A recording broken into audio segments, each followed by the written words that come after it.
Amen.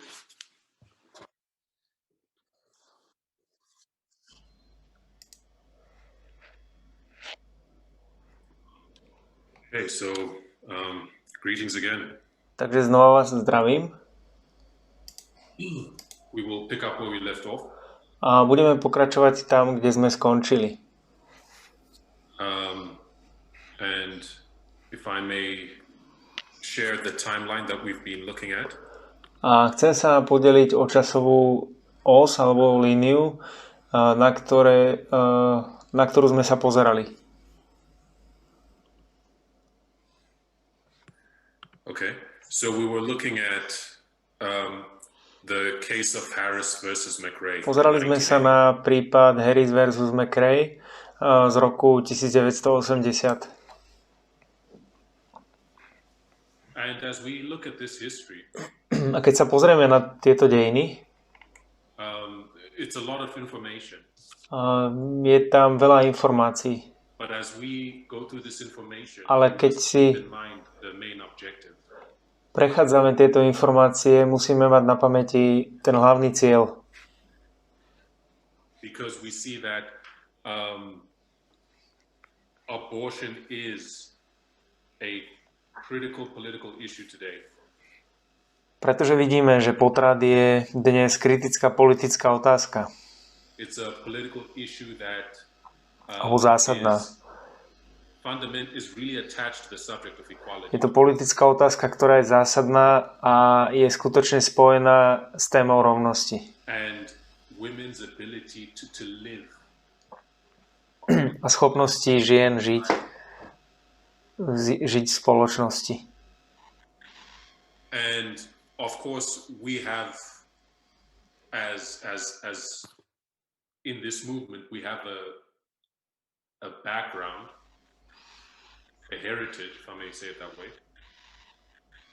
A samozrejme, že v tomto hnutí máme dedičstvo alebo nejaké zázemie, ak to takto môžem povedať, which has inclined us to view this subject a certain way. Ktoré nás naklonilo k tomu, aby sme sa na túto tému pozerali určitým spôsobom. And of course through the light of the midnight cry. A samozrejme prostredníctvom svetla polnočného volania sme boli vedení k prehodnoteniu mnohých postojov a chápaní, ktoré sme zastávali.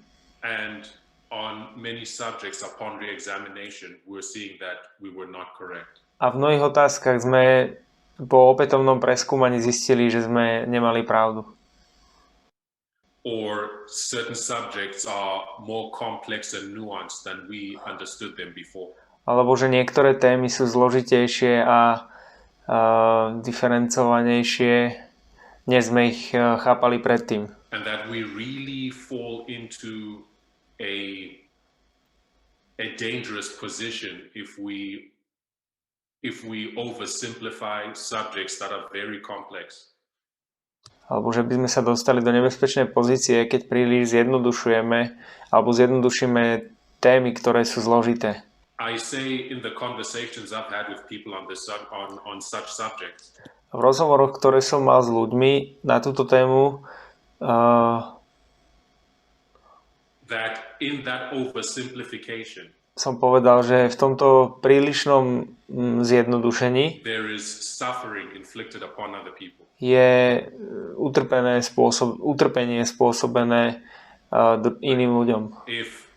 If someone finds themselves ak niekto sa ocitne na nesprávnej strane problému, ktorý ste zúžili na základný správny alebo nesprávny postoj, that's going to affect how you treat them. Tak to ovplyvní to, ako sa k ním správate. And of course, the midnight cry has also opened up the importance. A samozrejme, viete, že polnočné volanie otvorilo tú dôležitosť pochopenia histórie a histórie tejto témy a vnímanie tej témy v kontexte. And that's what we've been trying to do. A to je to, čo sme sa snažili robiť. So, and up until now, I think one point has been established quite clearly. A až doteraz si myslím, že jeden bod bol stanovený celkom jasne. We see that the subject of abortion has become a proxy issue. Vidíme, že téma potratov sa stala zástupnou otázkou, ktorú radikálna pravica alebo náboženská pravica používa na to, aby presadzovali svoju náboženskú a politickú agendu.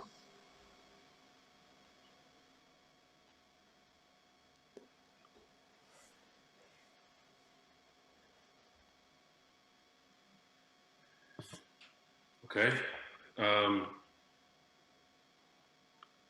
So we had left off with the subject of the court case of Harris versus. Takže naposledy sme skončili s tým súdnym prípadom Harris versus McRae. And we saw that this was a videli sme, že to bol another success of the anti-choice movement. Že to bol ďalší úspech hnutia proti voľbe. We spoke about how Cora McRae, hovorili sme o tom, ako Cora McRae, tehotná príjemkyňa zdravotnej pomoci, she sued in court challenging the Hyde Amendment. Ako sa súdila na súde a napadla Hydeov dodatok.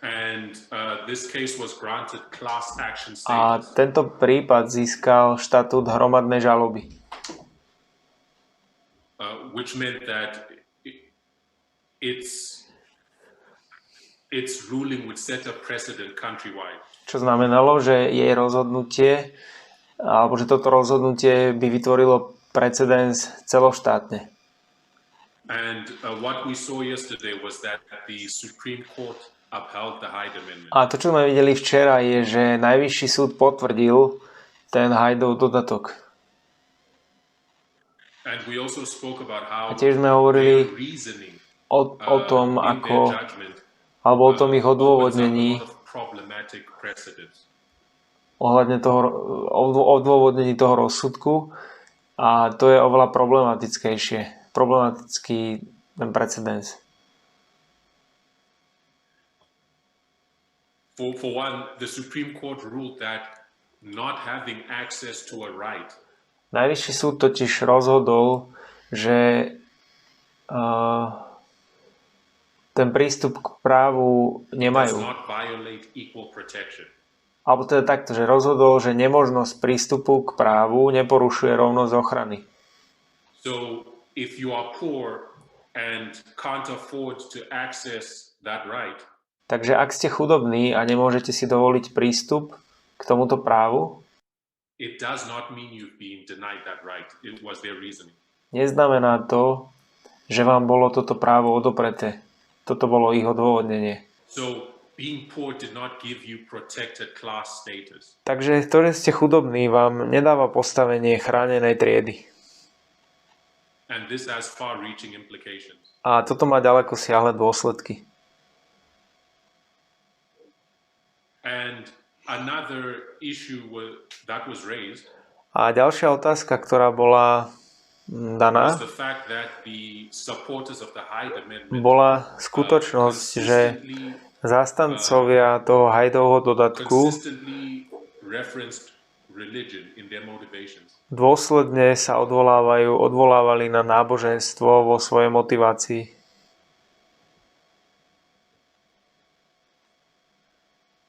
But the Supreme Court then ruled that that was not a violation of the separation of church and state, essentially. Ale Najvyšší súd potom rozhodol, že to nie je porušenie odluky cirkvi od štátu. So that is also problematic in its implications. Takže to je tiež problematické vo svojich dôsledkoch. Because it it creates a situation where the separation of church and state is not as solid as it was once thought to be. Pretože to vytvára situáciu, v ktorej odluka cirkvi od štátu nie je taká pevná, ako sa to kedysi myslelo. Right. So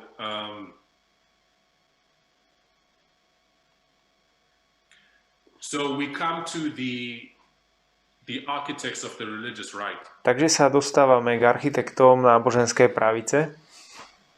Paul Weyrich and Jerry Falwell. Paul Weyrich a Jerry Falwell. As they saw how things played out with this case. Ako videli, ako sa veci vyvíjajú v tomto prípade. To them, it confirmed to them their wisdom. A im to potvrdilo ich múdrosť. In centering abortion in their strategy. V ich stratégii sústrediť sa na potraty.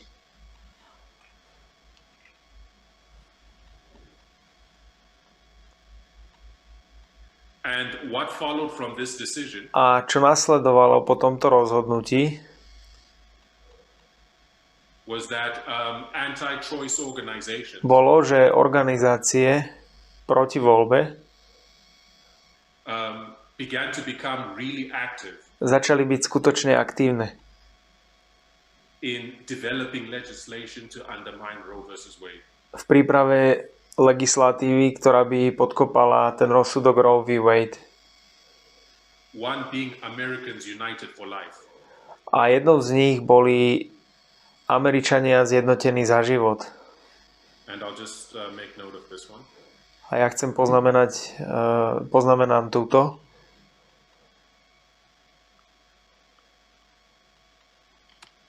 So you have Americans. Takže máme Američania zjednotení za život. Or AUL. Alebo v angličtine je to skratka AUL. Now, Americans United for Life was founded in 1971. Američania zjednotení za život bolo založené v roku 1971. And its purpose was to advocate against advances, Cieľom tejto organizácie bolo obhajovať pokrok, ktorý podľa nich podkopával biblickú vieru.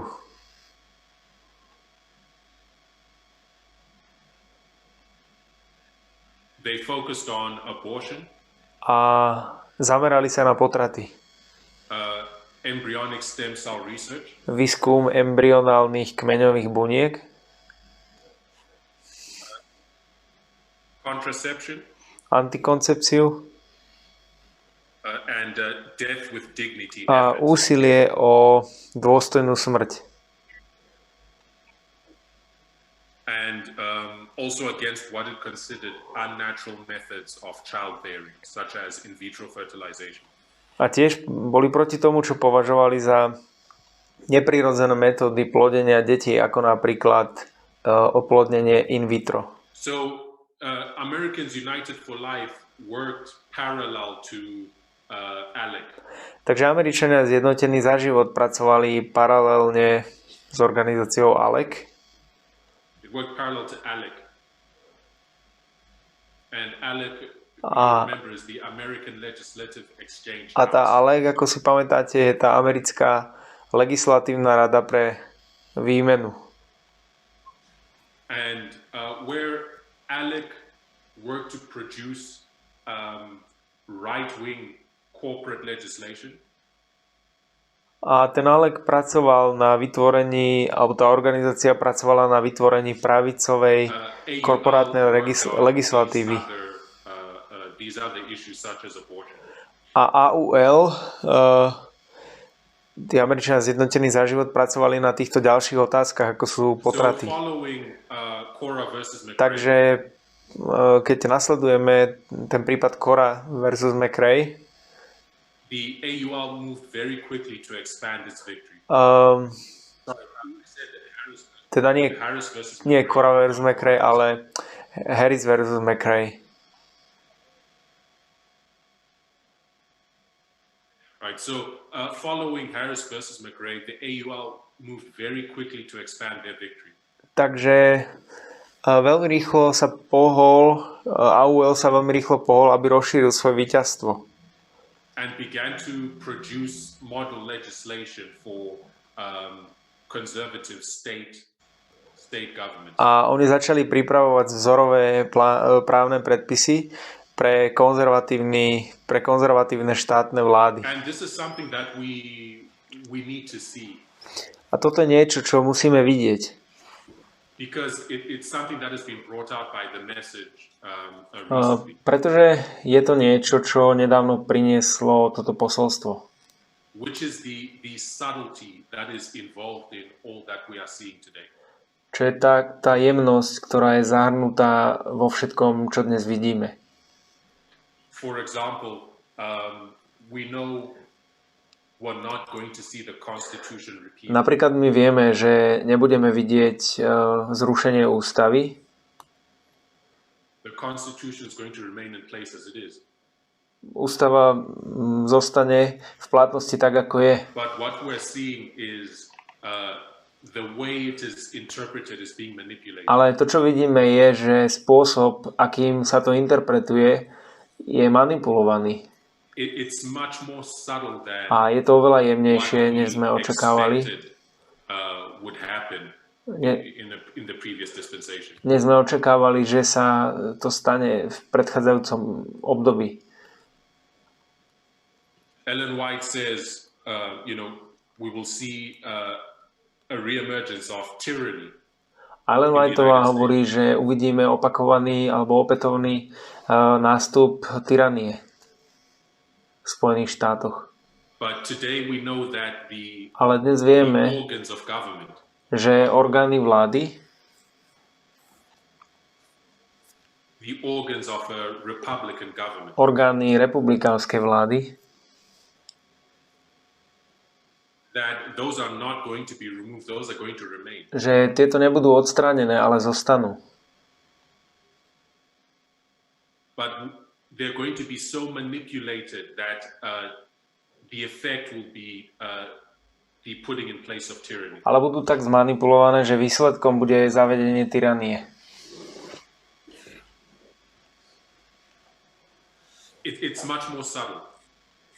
A je to oveľa viac rafinovanejšie. And it's the same thing with this subject that we are studying.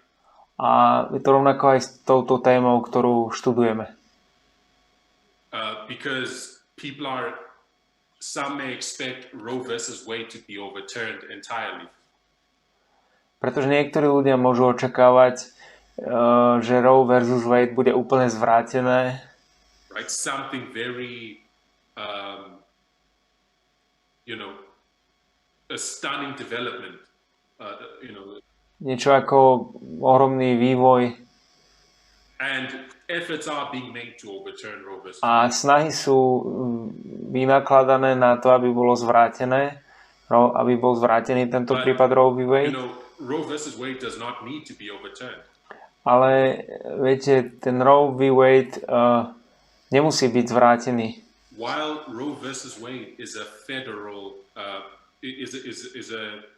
while Roe versus Wade is upheld at the federal level, zatiaľ čo Roe v Wade je na federálnej úrovni, organizations such as the AUL organizácie ako napríklad AUL have been working to pass have legislation passed. Pracujú na tom, aby prešla alebo aby bola prijatá legislatíva at the state level, na štátnej úrovni, where people are not paying as close attention to what's going on. Kde ľudia nevenujú takú pozornosť tomu, čo sa deje. They're working to have legislation passed at the state level that makes it harder to access abortion. A oni pracujú na tom, aby sa na štátnej úrovni prijala legislatíva, ktorá sťaží prístup k interrupciám. So while Roe versus Wade remains in place, takže zatiaľ, čo rozsudok Roe v Wade zostáva v platnosti v tej nominálnej hodnote, alebo v tej základnej hodnote, in truth it has been hollowed out. V skutočnosti je to vyprázdnené. Right? It has been emptied out. An example of the success of these organizations. A príklad úspechu týchto organizácií is the fact that there's some states like Tennessee. Je skutočnosť, že v niektorých štátoch, ako je napríklad Tennessee, States with millions of people. Štáty s miliónmi ľudí, but so that may have only one abortion clinic. Môžu mať len jednu potratovú kliniku.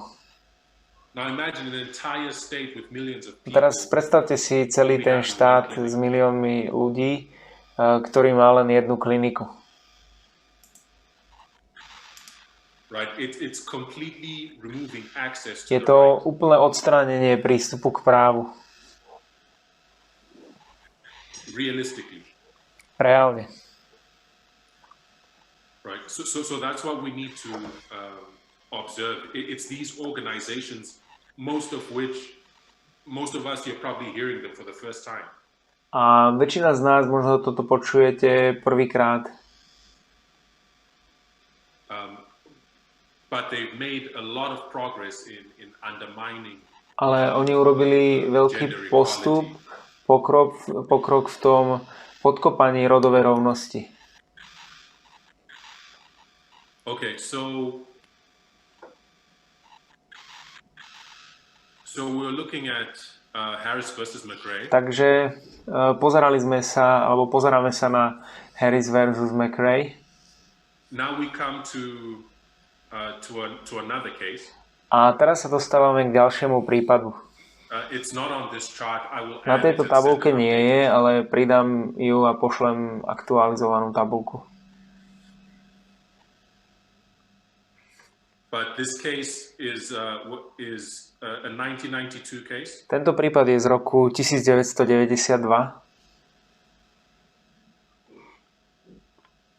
The 1992 case of Planned Parenthood.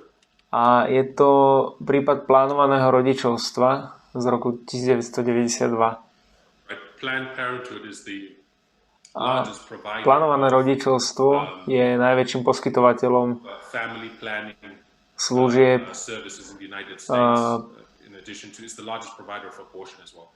Je to najväčší poskytovateľ služieb plánovania rodiny v Spojených štátoch. Okrem toho, že je aj najväčším poskytovateľom v oblasti interrupcií.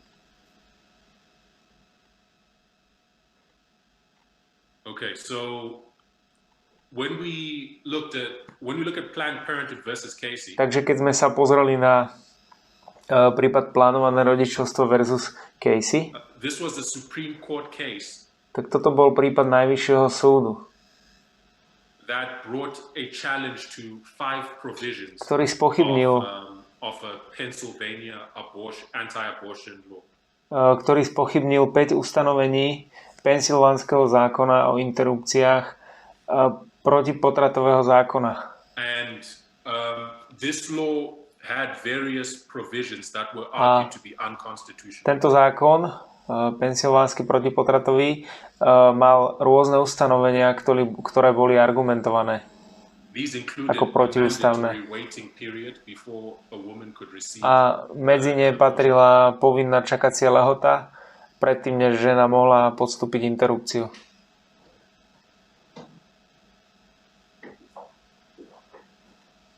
The requirement to inform her spouse if she wanted an abortion. Bola tam požiadavka informovať manžela, ak chce vykonať interrupciu. Among others. A ďalšie. This case having reached the Supreme Court. A tento prípad sa dostal na Najvyšší súd. It essentially became a reevaluation of Roe versus Wade in its entirety. A v podstate sa stal prehodnotením prípadu Roe v. Wade v celom rozsahu. So people watch this case very closely. Takže ľudia sledovali tento prípad veľmi pozorne. Because they saw that the rights that were gained through Roe versus Wade were hanging in the balance. Pretože videli, že práva, ktoré boli získané v prípade Roe v Wade, boli alebo viseli na vlásku. But the court upheld the constitutional right for a woman to have abortion. Ale súd potvrdil ústavné právo ženy, ústavné právo na interrupciu. So the fundamental right to have access to an abortion was preserved. Takže toto základné právo na prístup k interrupcii bolo zachované. But the details, ale tie podrobnosti alebo tie detaily toho rozsudku otvorili mnohé otázky.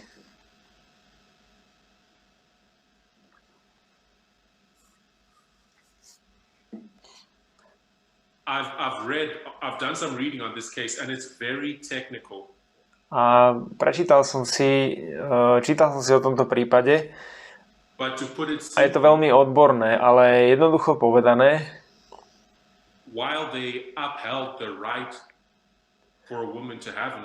napriek tomu, že potvrdili právo ženy na interrupciu, oni znížili latku veci, ktoré môžu robiť organizácie bojujúce proti potratom,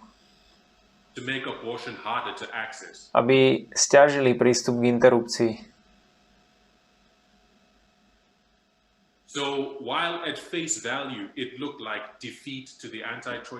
Takže hoci to na prvý pohľad vyzeralo ako porážka toho hnutia proti voľbe,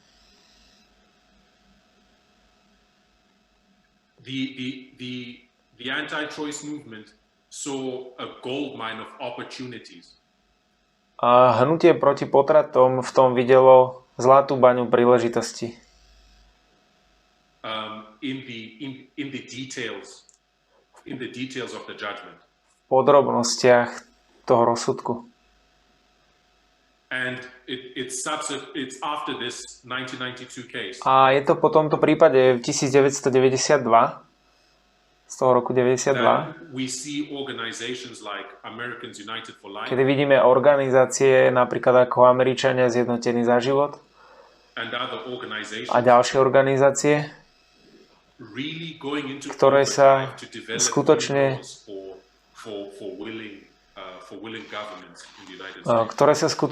pustili do rozvoja tých nových zákonov pre tie ochotné vlády v Spojených štátoch. Okay. So as we come to our chart. Takže keď sa dostaneme k nášmu grafu,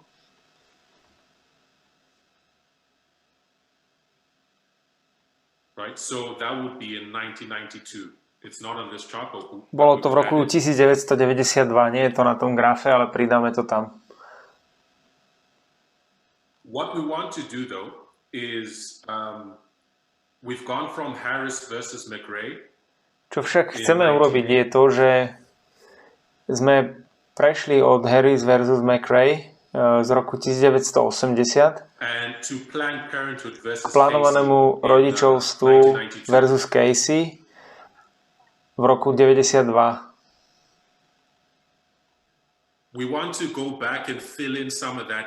A chceme sa vrátiť späť a doplniť časť tej histórie od roku 1980.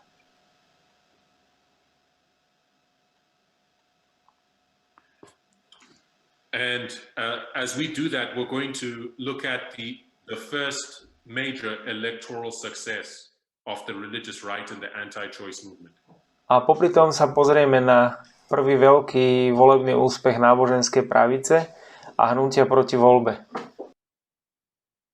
And this was the election of Ronald Reagan. A bolo to zvolenie Ronalda Reagana. We'll talk about his campaign in 1976, 1980. Budeme hovoriť o jeho kampani v roku 1976 a 1980. Right, so the anti-feminist shift in the strategy of the religious right. Takže ten antifeministický posun v stratégii náboženskej pravice, it was perfectly timed to take advantage of something. bolo to dokonale naplánované, aby sa využil nejaká výhoda. It was perfectly timed to take advantage of the anger and resentment of. A bolo to dokonale načasované, aby sa využil hnev a odpor pracujúcich bielých mužov.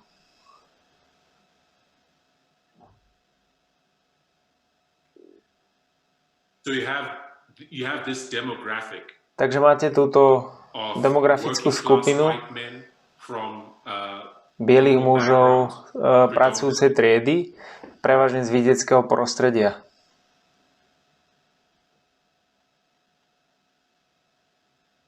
And they felt that they were falling behind economically. A oni mali pocit, že že zaostávajú ekonomicky. And that the concerns of racial minorities and women were starting to overtake their own concerns. A že obavy rasových menšín a žien začínajú prevyšovať ich vlastné obavy. So Reagan framed a campaign strategy. Takže Reagan vytvoril stratégiu kampane,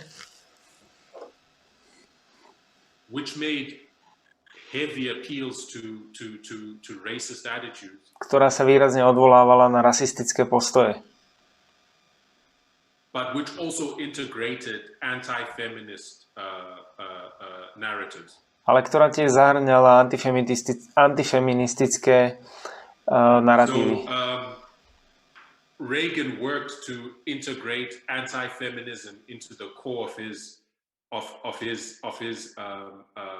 strategy. Takže Reagan pracoval na začlenení antifeminizmu do jadra jeho stratégie. When defending his failed economic policies in 1982. A po svojej neúspešnej hospodárskej politike v roku 1982 a 1980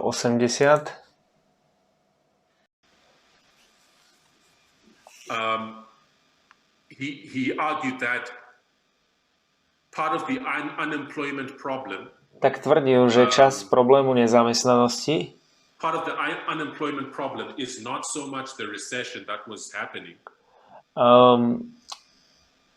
Že súčasťou problému nie je ani tak recesia, ku ktorej dochádzalo. And he says, ladies, I'm a on povedal, že dámy, nevyberám si vás.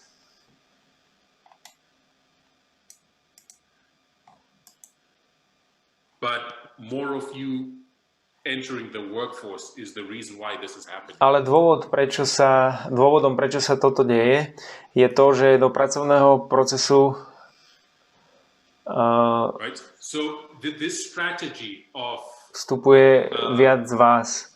Of racism on the one hand and anti-feminism on the other, it worked so well. Takže táto stratégia rasizmu na jednej strane a antifeminizmu na druhej strane fungovala veľmi dobre. Fungovala tak dobre, že sociálni vedci dali Reaganovmu kľúčovému publiku meno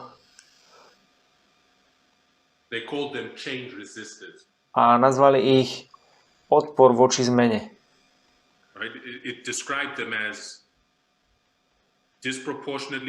A opísali ich ako neúmerne nezamestnaných, rozhorčených a presvedčených, že boli opustení v meniacej sa spoločnosti.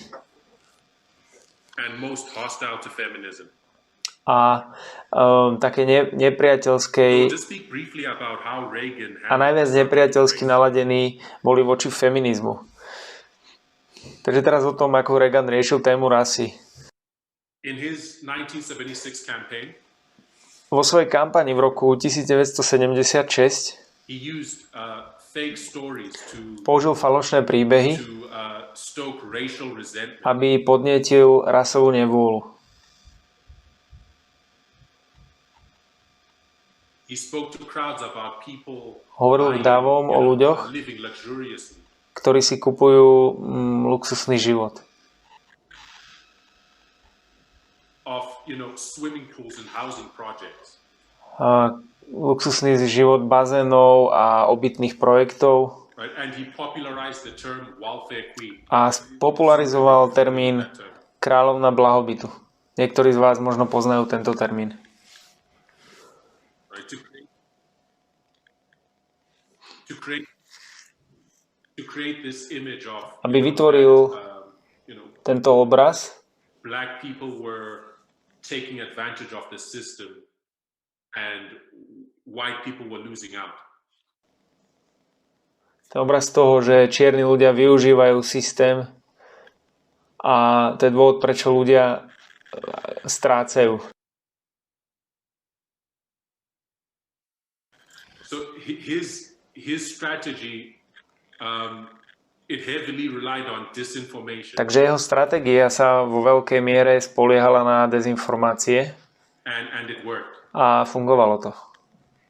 He won popular support for the economic policies Získal podporu verejnosti pre ekonomickú politiku, ktorá bola skutočne škodlivá v roku jeho prezidentovania. A jeho politika znížila príspevky na bývanie.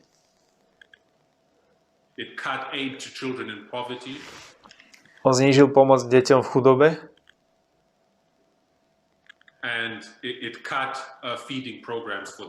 A tiež obmedzil programy výživy pre chudobných.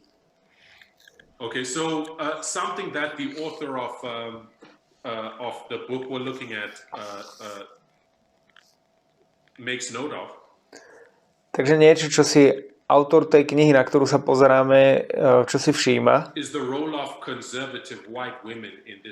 je práve úloha konzervatívnych bielých žien v týchto dejinách. As the Republican Party increasingly turned away from support of gender equality and Roe versus A ako sa republikánska strana čoraz viac odvracala od podpory rodovej rovnosti, od podpory Roe v. Wade, the women who held on to jobs in the Republican Party, ženy, ktoré si udržali pozície v republikánskej strane, they found themselves in a difficult position. sa ocitli v ťažkej pozícii. They could either lose their position in the party if they continue to support equality. Mohli stratiť svoje postavenie v strane, ak by naďalej podporovali rovnosť. Or they could protect what privilege they had by helping the party in their fight against equality. Alebo si mohli chrániť privilégia, ktoré mali tým, že strane pomôžu v jej boji proti rovnosti. And many chose to preserve their social standing. A mnohí sa rozhodli zachovať si svoje spoločenské postavenie a bojovať za skutočnú rovnosť. Many of these women ended up as advisors, as campaign policy advisors. A mnohé z týchto žien skončili ako poradkyne v oblasti politiky alebo politiky kampane. Working to redefine Republican feminism. Hovoríme o tých ženách, ktoré sa rozhodli bojovať, zachovať si svoje postavenie a bojovať proti rovnosti. A táto zrada v knihe sa používa ako slovo zrada. A bola to zrada bielými ženami,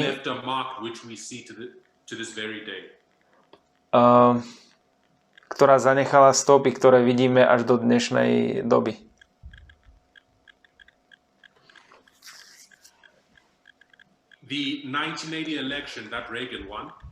Voľby v roku 1980, ktoré vyhral Reagan, was the first time you really saw a a partisan division between women in the United States. Bolo to prvýkrát, kedy sa dalo vidieť rozdelenie medzi ženami v Spojených štátoch, stranické rozdelenie. Today you have this pattern where, the feminist movement before that time was quite a multicultural, A dnes máme tento model, v ktorom feministické hnutie predtým bolo celkom multikultúrne a bolo multirasové.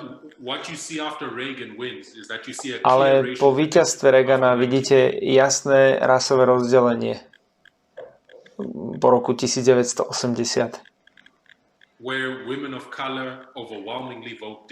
Kedy tie farebné ženy v drvivej väčšine volia demokratov. Takže je tu rasové rozdelenie v tom, ako ženy volia v Spojených štátoch.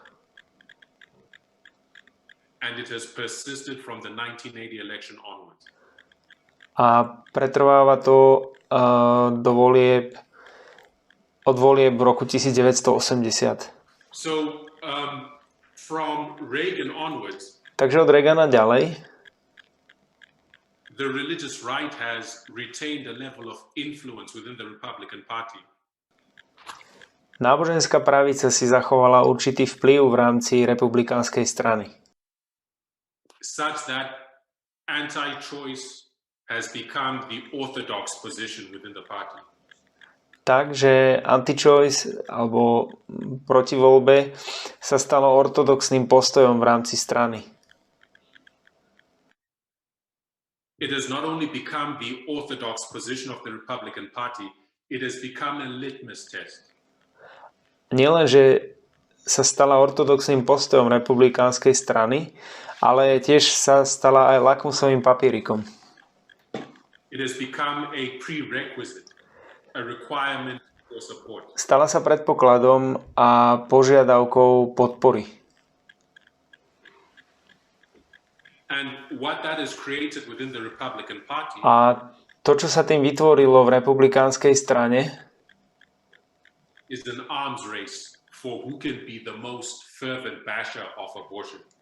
Sú preteky v tom, kto bude najhorlivejší odporca potratov.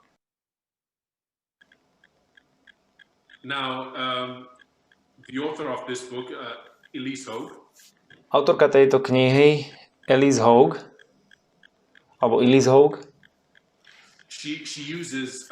tak ona používa ilustráciu, ktorý možno niektorí z vás poznajú.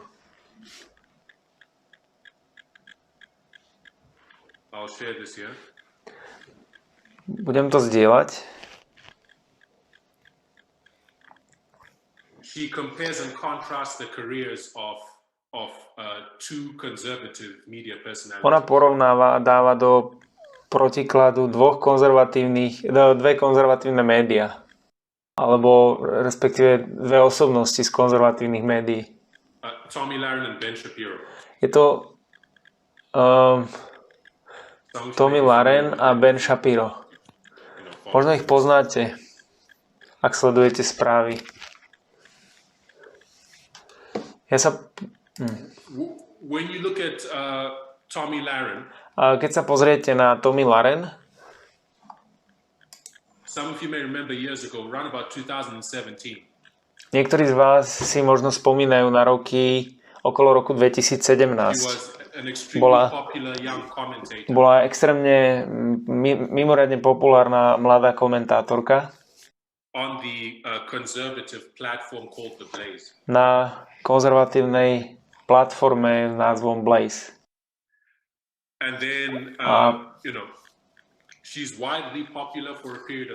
Takže ona bola veľmi populárna po určitú dobu.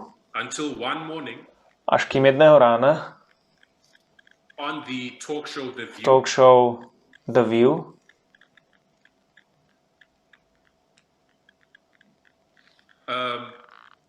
Lahren suggested that the Republican Party's focus on abortion.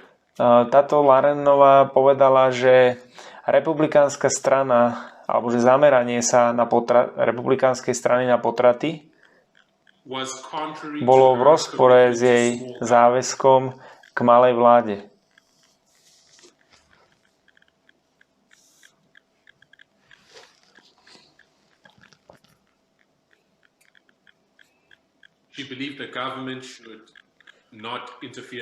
Verila, že vláda by nemala zasahovať do života ľudí.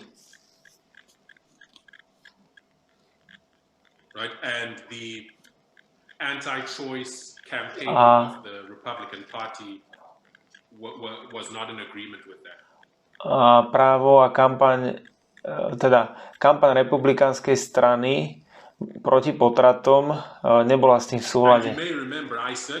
A možno si pamätáte, ja si určite pamätám,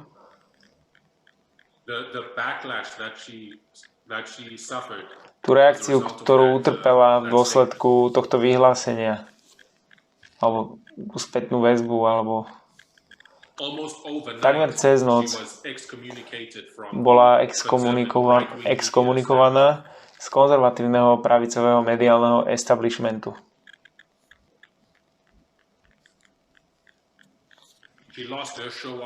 A tiež prišla o svoju reláciu The Blaze.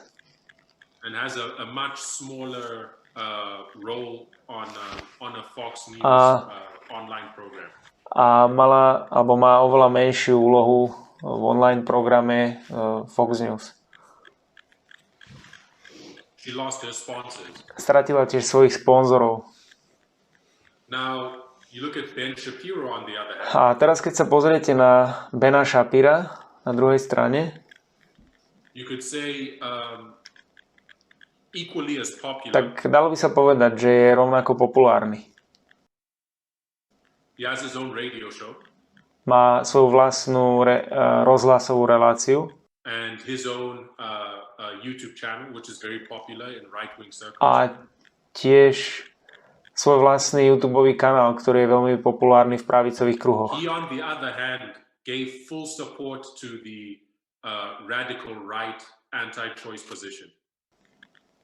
A na druhej strane on plne podporil radikálne pravicové stanovisko proti potratom.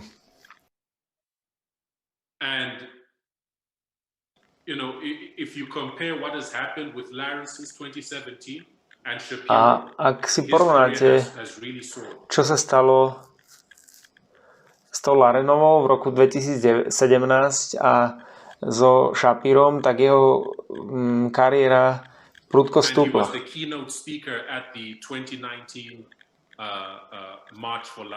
Bol hlavným rečníkom na konferencii 2019 Pochod za život.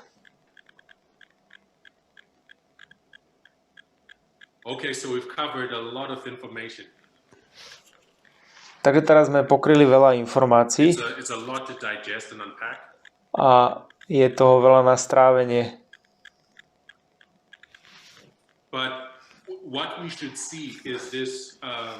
Ale to, čo by sme mali vidieť, je... Mali by sme vidieť ten pokrok. Pokrok náboženskej pravice. A ich rast k moci.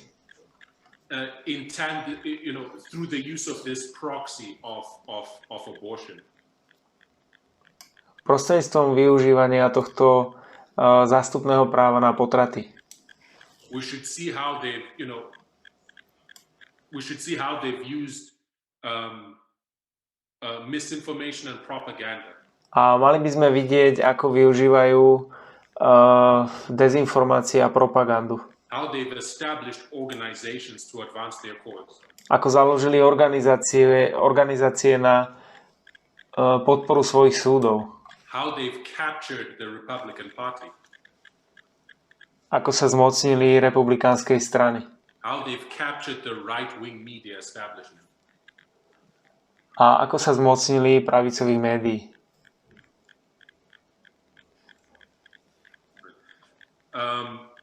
And now we come to another piece of this story.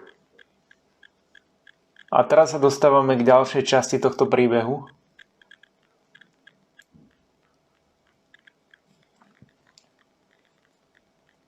It's another organization that we're going to look at. Je to ďalšia organizácia, na ktorú sa pozrieme. And this is the Federalist Society. A je to federalistická spoločnosť. The Federalist Society.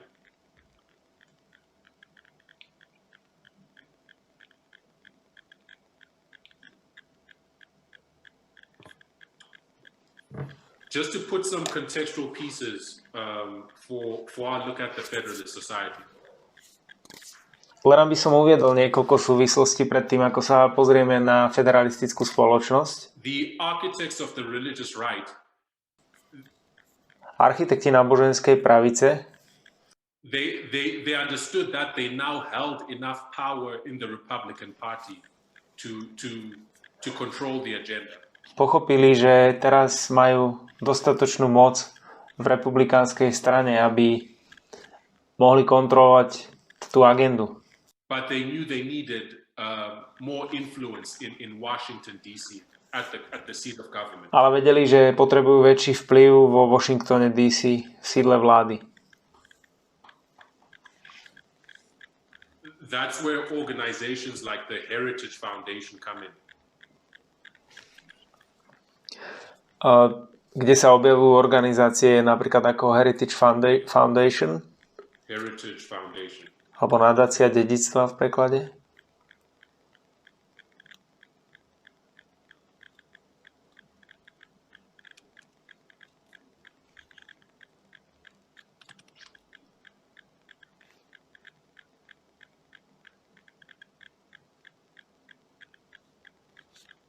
When you look at the Heritage Foundation, keď sa pozriete na Heritage Foundation,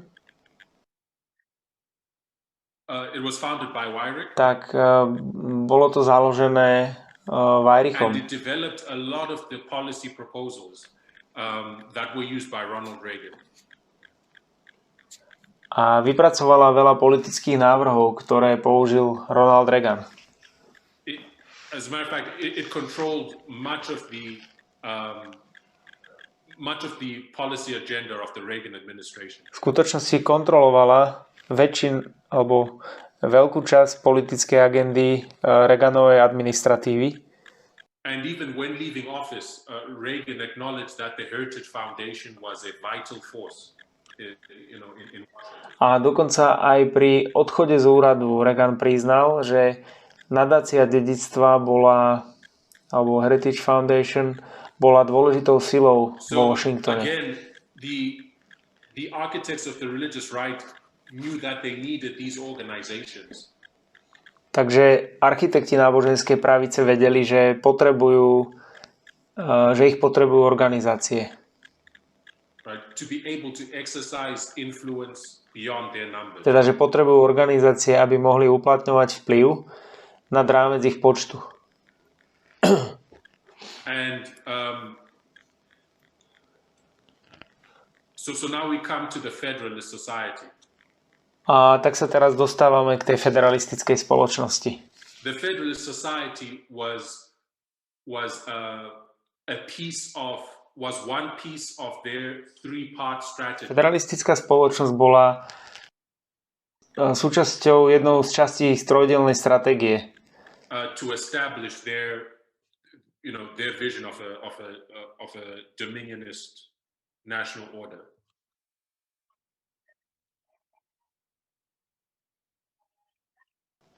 A tej vízie dominionistického národného poriadku. We'll look at these three. We'll look at the three parts of their strategy. Pozrieme sa na tieto tri časti ich stratégie.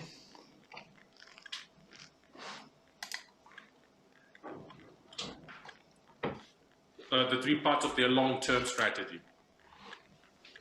A na tie tri časti tej dlhodobej stratégie. The first was, in summary, to take the Supreme Court.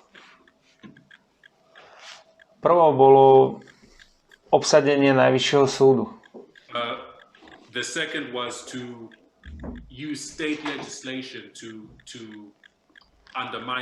Druhou bolo použiť štátnu legislatívu na to, aby podkopali Roe v Wade.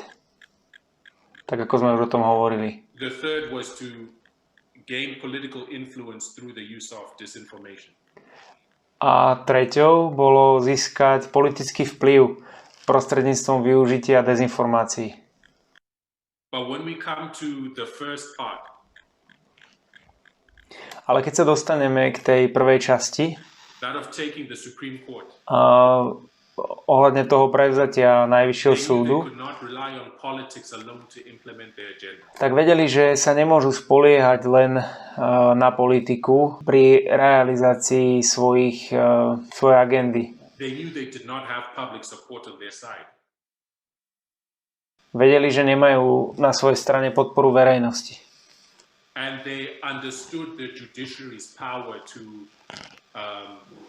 A chápali, že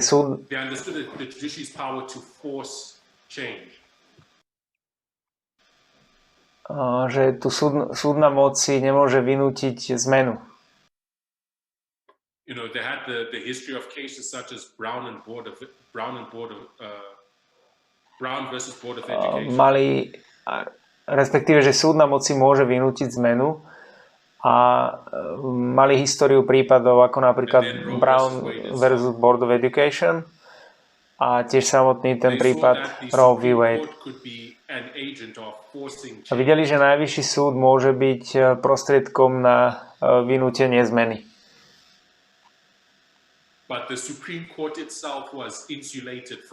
Ale samotný Najvyšší súd bol izolovaný od verejnej mienky.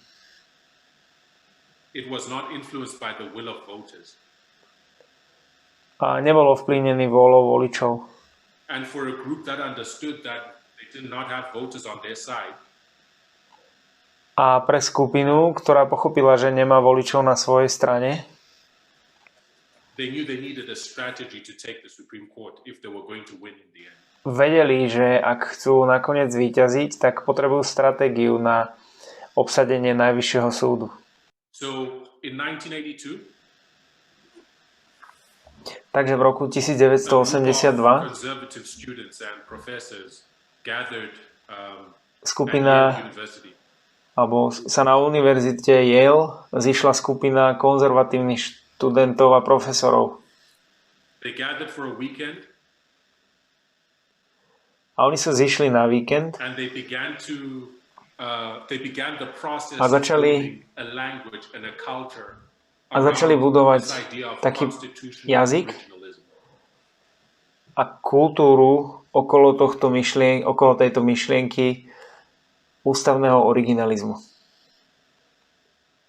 And what constitutional originalism is it's an approach to interpreting the Constitution. A ústavný originalizmus je prístup k interpretácii ústavy,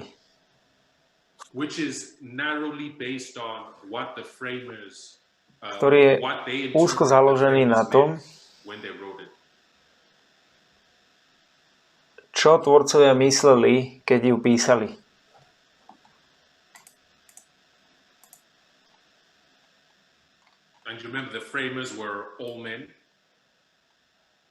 A pamätajte na to, že všetci tí tvorcovia boli muži.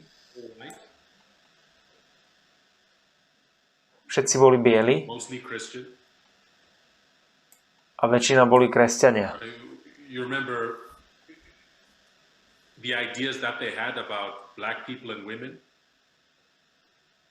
A pamätajte na tie ich predstavy, ktoré mali o černochoch a o ženách. Takže v nominálnej hodnote ten ústavný originalizmus znie ako dobrý nápad.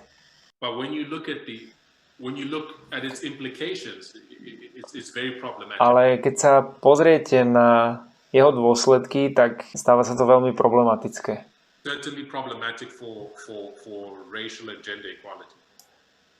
Určite problematické pre rasovú a rodovú rovnosť. So they created this group and they called it the Federalist Society. Takže oni vytvorili túto skupinu a nazvali ju Federalistická spoločnosť. Right, so they emerged from that weekend feeling energized. Takže oni z tohto víkendu vyšli s pocitom, že sú plní energie a začali vyvíjať úsilie na rozvoj a podporu konzervatívne zmýšľajúcich právnikov.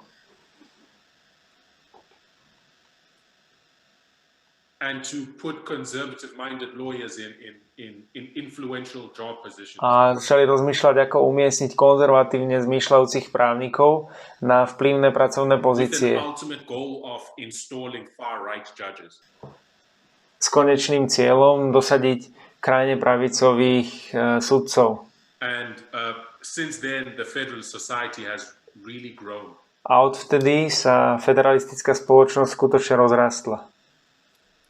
Right, it's been heavily funded by right-wing money. Bola značne financovaná z peňazí pravého krídla. And it has over 75 campus affiliates across the United States. A má viac ako 75 pobočiek na akademickej pôde po celých Spojených štátoch. So the Federal Society addressed the first part of that three-part law. Takže táto federalistická spoločnosť sa zaoberala prvou časťou tejto trojdielnej dlhodobej stratégie náboženskej pravice. Reagan hired many federalists, as they were called. A Reagan najal mnoho federalistov, tak ako sa nazývali. And he nominated Federalist Society judges to the Supreme Court. Nominoval sudcov federalistickej spoločnosti na Najvyšší súd.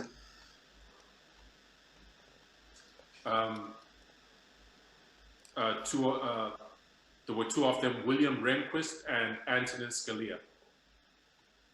A medzi nimi boli dvaja, William Rehnquist a Antonin Scalia. I'll just put those names on our list. Takže dávam tieto mená do našho zoznamu.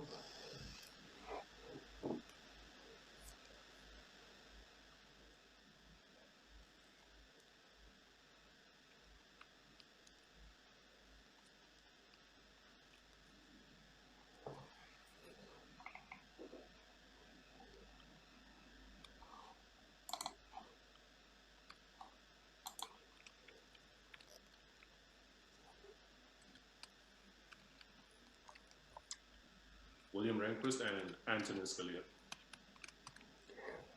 William Rehnquist a Antonin Scalia.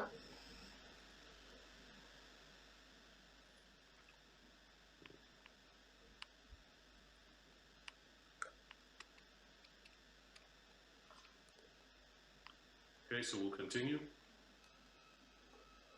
Takže budeme pokračovať.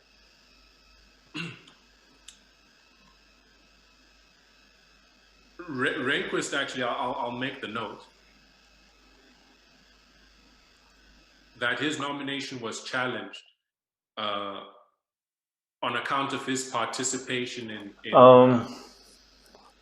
in voter suppression. Ohľadne toho Rehnquista, taká poznámka, že jeho nominácia bola spochybnená z dôvodu jeho účasti na potláčaní volebného práva. In the 1960s, he was involved in Republican Party voter suppression efforts. V 60. rokoch sa podielal na potlačení volebného práva republikánskou stranou. But he was confirmed in the end. Ale nakoniec bol potvrdený. And if we may skip ahead to the present. Ak môžeme preskočiť do súčasnosti, if we come back to our chart here, ak sa vrátime k našej tabuľke, you remember when Donald Trump was elected during his campaign, tak pamätáte si, keď bol zvolený Donald Trump počas jeho kampane? He made a pledge to only elect Federalist Society. Dal sľub, že bude voliť len tých sudcov z federalistickej spoločnosti. Neil Gorsuch, who we put in place in 2017. Neil Gorsuch, ktorého vymenovali v roku 2017. Red Kavanaugh, who he put in place in 2018, another Federalist Society appointment. Red Kavanaugh, ktorého dosadil v roku 2018. And Amy Coney Barrett, who is not on this chart. She's another Federalist Society appointment. Bol tiež ďalší člen Federalistickej spoločnosti a Amy Coney Barrett, ktorá je tiež v tabulke. Ona je tiež z tej federalistickej spoločnosti. Takže teraz máte nadpolovičnú väčšinu federalistickej spoločnosti na najvyššom súde. Which you begin to see how dangerous that is when you understand, what views the Federalist Society promotes and encourages. A keď uvidíte, že je to nebezpečné, keď pochopíte, aké názory federalistická spoločnosť presadzuje alebo podporuje. What they found is that abortion Zistili, to be an excellent litmus test for likely members of the radical right. Že potraty sa ukázali ako vynikajúci lakmusový papierik pre pravdepodobných členov radikálnej pravice.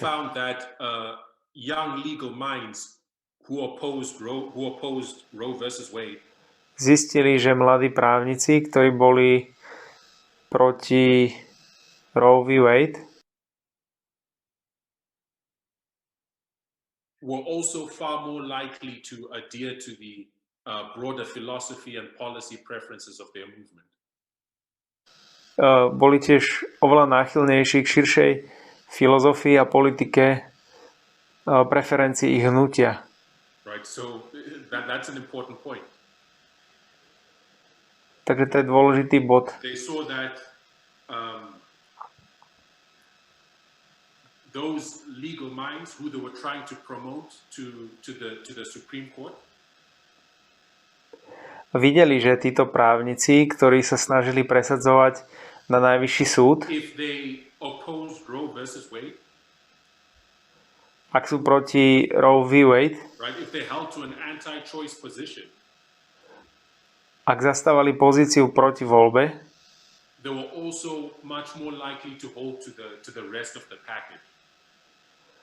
mali tiež oveľa väčšiu pravdepodobnosť, že sa budú držať zvyšku balíka. When it came to the policy platform of the radical right. Keď išlo o politickú platformu radikálnej pravice. And now you have a supermajority of these people on the Supreme Court. A teraz máte na Najvyššom súde nadpolovičnú väčšinu týchto ľudí.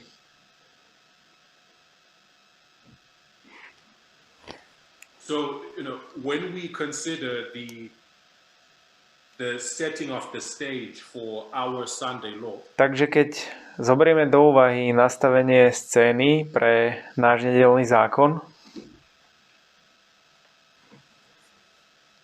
the Supreme Court that part of the US government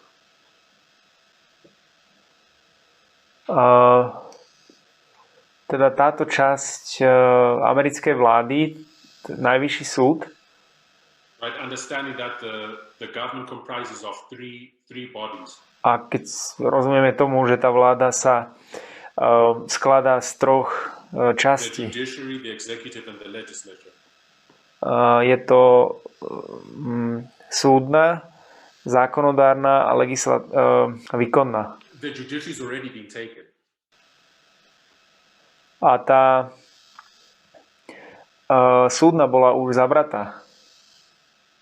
And the implications of that is going to unfold in the type of legislation that we will see in the type of rulings that we're going to see coming out of that court.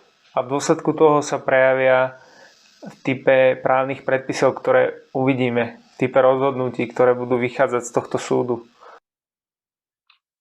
Okay, so we've covered a lot of ground.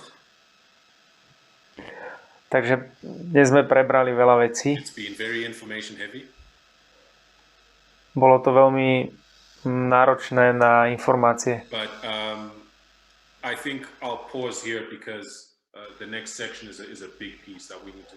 Ale myslím, že tu urobím prestávku, pretože ďalšia časť je veľká časť, o ktorej musíme hovoriť. So in our next study, we'll take it right up to the present day. Takže v našom ďalšom štúdiu sa dostaneme až do súčasnosti. To where we stand presently. K tomu, kde sa nachádzame teraz v súčasnosti. And that's what we will do tomorrow. A to je to, čo budeme zajtra robiť. But and then on Friday we're going to take a completely different approach. Potom v piatok budeme robiť niečo úplne iné. Right, where we're going to be looking at the data. Budeme sa pozerať na nejaké údaje. Okay, so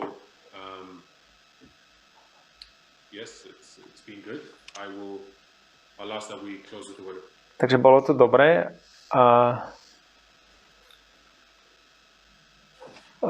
ukončíme modlitbou. Father in heaven, we thank you for the ground we've been able to cover. Pane Bože, ďakujeme Ti za to, že sme mohli toto Lord, it's a lot pokryť. of history and a lot of information. Je to veľa histórie a veľa informácií. Help us individually to do the work of taking it in. Pomôž nám, aby sme to dokázali prijať. Každý jeden. Lord, that we may understand how to view and handle these issues today. Aby sme to pochopili a aby sme na tieto otázky mohli pozerať to, ako ich riešiť dnes. Please bless us and keep us until tomorrow.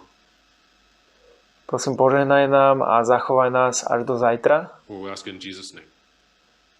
A prosím ťa v mene Ježiša. Amen.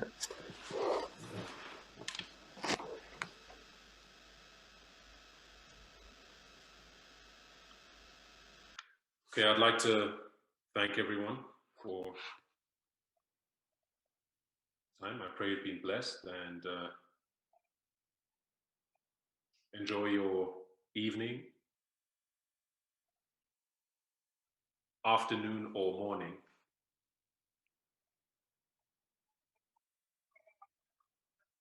Depending on wherever you are in the world.